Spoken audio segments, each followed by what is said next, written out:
যৌবনের ভালোবাসাটা কেমন যেন কাউকে খুব করে ভালো লাগলে মিস করলেও নখ দিয়ে বলা হয়ে ওঠে না।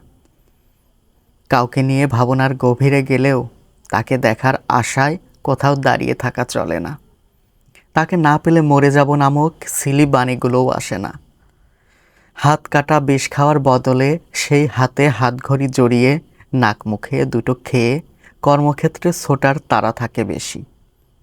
প্রিয় মানুষের প্রতি ক্রেজিনেস থাকে মনের অন্তরালে, প্রকাশ্যে চলে আসে সামাজিক বাধা।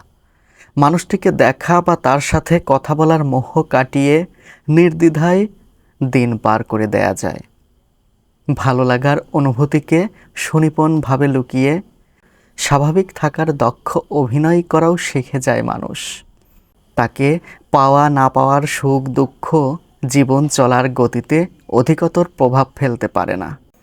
প্রিয় মানুষের অস্তিত্ব থাকে রাতের বালিশে, ঘুমের অগ্রভাগে। লিখেছেন রুমকি পাল।